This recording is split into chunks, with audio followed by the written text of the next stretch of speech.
I specialized in mental health because the diseases of the brain and mind interested me the most.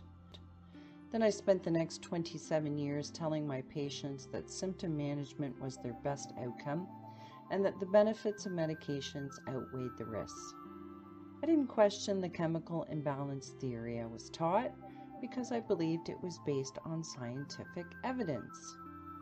I also didn't suspect the advertising campaign that referred to a temporary episode of melancholy as a disease, which coincidentally required lifelong treatment with medications, because I accepted that most likely the cause of mental illness was genetic. Siding with nature versus nurture, I became a professional drug pusher. I gave my patients medications to mask their mental and physical symptoms. Then I gave them medications to mask the side effects from the others. If they couldn't or wouldn't take the pills, I gave them an injection. Then I told them feeling horrible from the chemical imbalance I induced was better than suffering from the chemical imbalance they'd inherited. Instead of giving them access to fresh air, exercise, and exposure to the sun, we provided comfortable chairs, big screen TVs, and gave them pills to help them sleep. We fed them high carbohydrate institutional food, took them to the canteen where they bought highly processed junk food, and if requested, we gave them a multivitamin. Prior to it being banned throughout the facility, we also let them smoke cigarettes and used to give them as a reward for good behavior.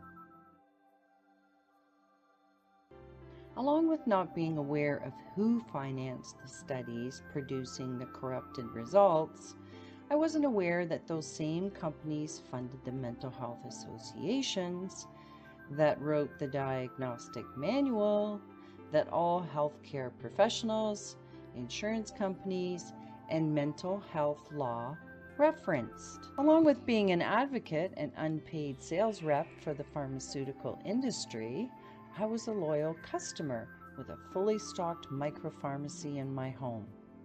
I had pills and potions to soothe most symptoms, which I took and gave to my children without too much concern.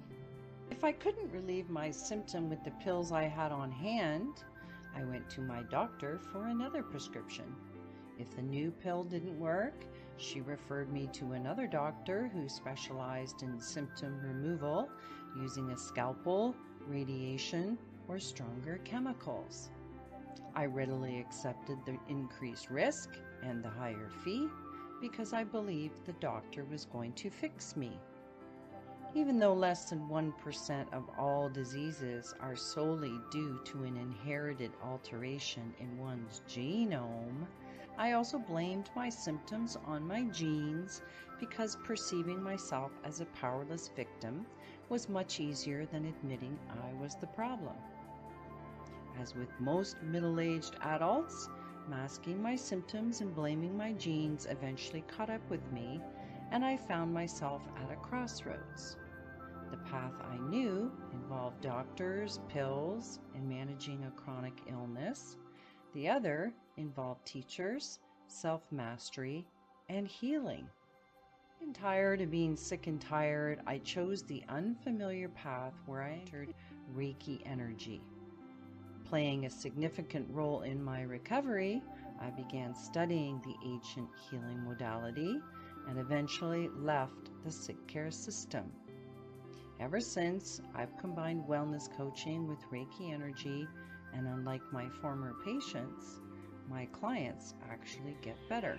If you enjoyed this content, please remember to support the channel, and if you'd like an energy therapy session with me, check out the link below.